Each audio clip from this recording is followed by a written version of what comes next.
guns helps, and he said that law and the assault weapons ban should not be repealed.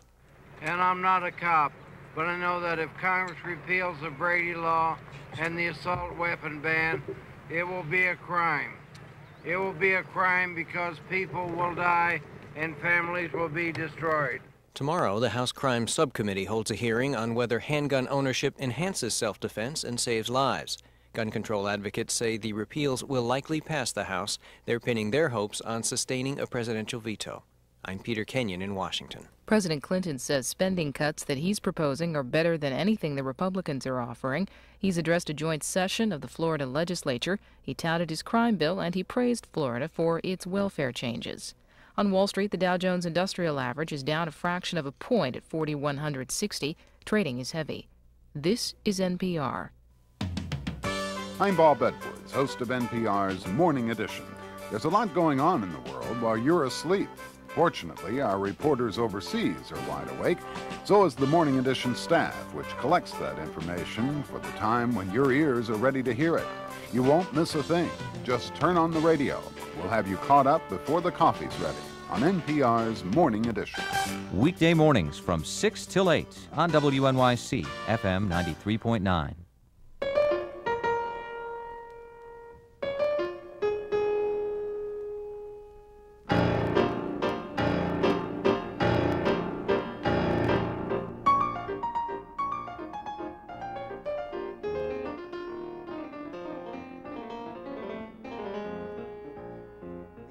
American orchestras. They're the first brass ensemble to win the Naumburg Chamber Music Award. They've been featured on television programs such as ABC's Good Morning America and the NBC Today Show, and radio programs such as St. Paul Sunday Morning and Around New York.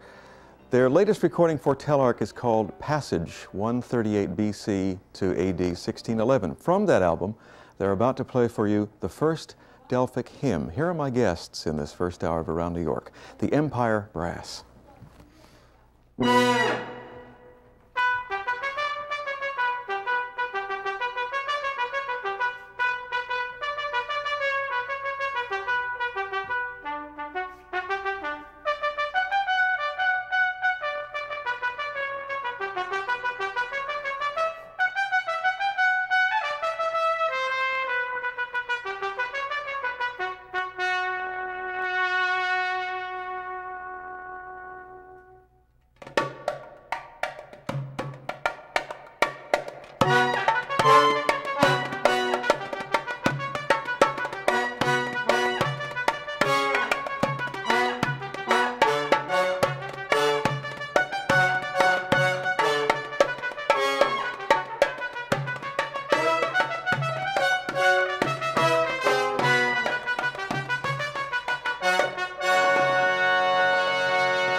That's the first Delphic hymn. I believe its date is 138 BC, performed here by the Empire Brass, and Rolf Smedvig is the solo trumpet for the Empire Brass. Hi, welcome back to Around New York. Nice to see you again, nice Steve. To have you again. Great to be here. Nice to have you here. Congratulations on your new recording. Why don't you introduce the fellows in the group first? The current lineup of the Empire Brass. Right over there is Eric Rusk. He plays the French horn. Hi, Eric. He's from Chicago, Illinois. And from Bermuda, one of the newer members. He's only been with the group a couple of years now. He's a composer and a tuba player, Mr. Ken Amos, a British subject, as well as an American citizen, I might add. And Mr. Doug Wright on trombone from, of all places, Hopewell, Virginia.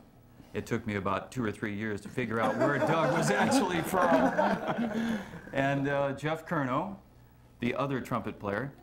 He likes to be referred to as the solo trumpet player. And he's from Pennsylvania, somewhere in Pennsylvania. And, Easton, that's right, Easton, Pennsylvania. And I am a poor little Scandinavian immigrant from Seattle, Washington, and I cannot pronounce my name. But I bet you could make Seattle, Washington. I bet you could make a good cup of coffee. Yeah. Who's your percussionist? Oh, that's right. And this is your special guest. This is a very special guest. This is Mr. Kurt Wertman from Los Angeles. He took the red eye last night just to be here with us today. And we'll have him do a demo later of all the stuff he's got. Absolutely. You're going to hear a lot about him. This album is all based on modal music. Can we do a real brief discussion on what modal music is? And it's really the basis of all the of Western music, isn't it? It really is. It's basically a notation system of numbers, full step, half step. Modal system has to do with modes, and there's such modes as the Lydian mode, which the difference between a Lydian mode, not to get too technical, but from an F major scale, for instance, the fourth would be a B flat, and in the Lydian mode, it would be a B natural. Mm-hmm. And it's got a very interesting harmonic sound, and you heard that in this first Delphic hymn, this modal system.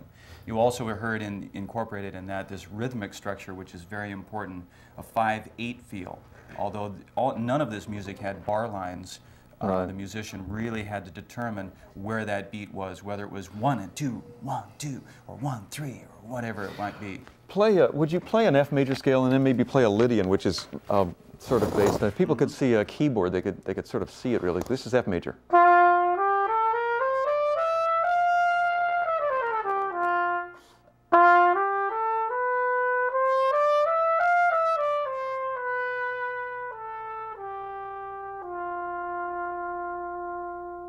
And you emphasize the different note, the B natural. Absolutely, that's the important one, that little B natural sneaking in there. Now you're about to play something of Hildegard von Bingen, if I can say it, who's now gaining prominence once again. Absolutely. She was an incredible woman, obviously. As a matter of fact, she's probably one of my favorite composers now. She was a visionary, she was an abbist, and she was summoned by probably the greatest minds of her day. There's wonderful spiritual content in her music. In this particular piece that we're going to play, the phrase structure is very interesting because no two phrases are alike. Although at the end of the piece, which is about 3.5 minutes in length, one becomes very familiar with this certain harmonic structure. Mm-hmm. This is the spiritual dance of Hildegard von Bingen, and it's played for you by my guests today on Around New York, the Empire Brass.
The Spiritual Dance of Hildegard von Bingen is played by the Empire Brass Quintet. And Rolf Smedvig is the lead trumpeter. And these arrangements... One of the trumpeters. One of the oh, pardon. Solo trumpet. Yeah. These arrangements are of very old pieces. What's the approximate date of that? Well, she lived in about 1050, so just about 1,000 years ago. So you're making contemporary arrangements. Did you do this arrangement? I did, actually. And what did you do? How did you make it? Well, it's actually very simple because the music is so solid in foundation, so solid in structure. Again, the tonality is based on a mode, which is very easy to harmonize. It's very easy to use a technique called the organum, which is adding a fourth or a fifth in unison. It was the earliest, sort of the earliest harmony, Absolutely. wasn't it? Yeah. That's right. Yeah. And composers at that time rarely indicated the voices that they wanted to play their music, the instruments used, and really actually the interpretation. They left really no direction to interpretation all the way until about Giovanni Gabrieli, which was in the Renaissance era in Italy.